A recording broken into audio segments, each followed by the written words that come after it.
Warahmatullahi wabarakatuh. Anak-anak kelas 6 yang solih-solihah, alhamdulillah kita berjumpa kembali dalam pembelajaran jarak jauh. Pada kesempatan kali ini, materi kita pada mata pelajaran pendidikan agama Islam dan budi pekerti kelas 6 ini adalah beriman kepada qada dan qadar. Marilah anak-anak sekalian, sebelum kita lanjutkan, kita berdoa terlebih dahulu memohon kepada Allah Subhanahu wa Ta'ala dengan doa sebelum belajar. Bismillahirrahmanirrahim. Rabbi zidni ilma warzuqni fahma. Mudah-mudahan dengan doa tadi kita mendapatkan ilmu yang bermanfaat serta kita diberi kemudahan oleh Allah untuk memahaminya dan mengamalkannya. Anak-anak sekalian, tujuan pembelajaran kita pada kesempatan kali ini yaitu setelah kalian memperhatikan, mengamati, dan menyimak video pembelajaran ini, diharapkan kalian sebagai peserta didik dapat atau mampu yang pertama, meyakini adanya qada dan qadar dengan benar. Yang kedua, kalian dapat memiliki perilaku yang mencerminkan iman kepada qada dan qadar dengan benar.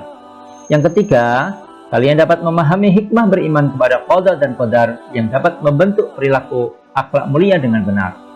Dan yang keempat, kalian dapat menunjukkan contoh qada dan qadar dalam kehidupan sehari-hari sebagai implementasi atau perwujudan dari pemahaman rukun iman dengan benar.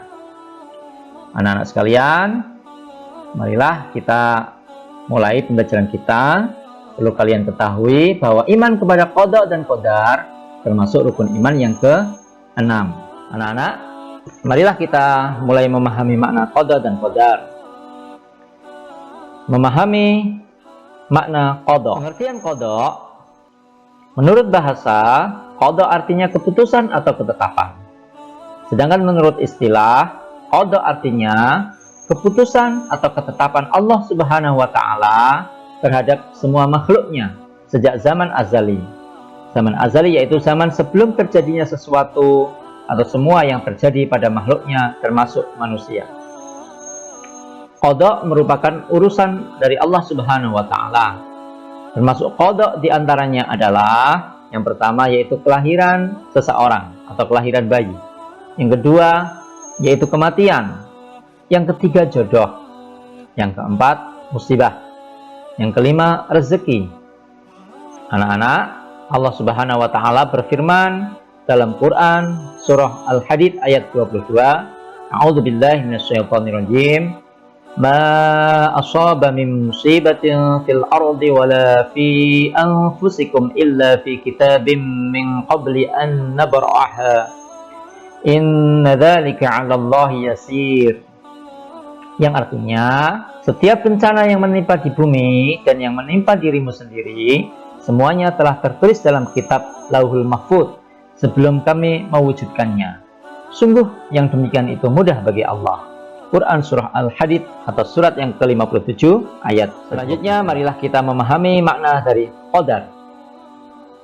Pengertian dari qadar secara bahasa atau menurut bahasa, qadar artinya ukuran atau ketentuan. Sedangkan menurut istilah, qadar artinya ukuran atau ketentuan Allah Subhanahu wa Ta'ala yang telah terjadi terhadap semua makhluknya. Allah Subhanahu wa Ta'ala berfirman, A'udzubillahi minasyaitonirrajim, Inna kulla syai'in khalaqnahu biqadar. Yang artinya, sungguh kami menciptakan segala sesuatu menurut ukuran. Quran surah Al-Qamar ayat 49. Termasuk dalam qadar diantaranya adalah yang pertama yaitu ukuran rezeki seseorang dengan orang lain berbeda. Kemudian matahari terbit dari timur dan tenggelam di barat. Benda yang jatuh itu dari atas ke bawah. Kemudian tanaman tumbuh ke atas. Semua ketentuan di atas disebut dengan sunnatullah atau kehendak Allah Subhanahu wa Ta'ala. Qada dan qadar disebut juga dengan takdir. Sedangkan takdir ada dua macam.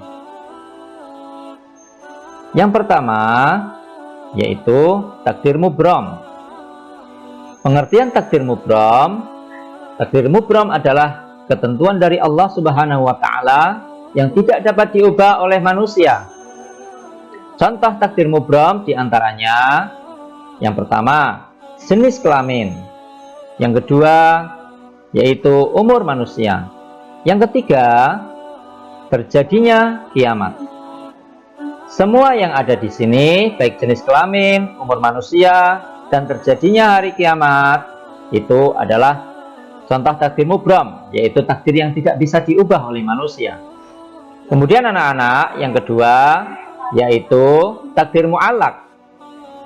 Takdir mu'allaq adalah ketentuan dari Allah Subhanahu wa Ta'ala yang mungkin dapat diubah oleh manusia dengan doa dan ikhtiar atau usaha. Contoh takdir mu'allaq diantaranya yaitu, yang pertama, yaitu orang bodoh bisa menjadi pintar dengan rajin belajar. Yang kedua, orang miskin bisa menjadi kaya dengan rajin bekerja. Selanjutnya anak-anak sekalian, hikmah beriman kepada qada dan qadar.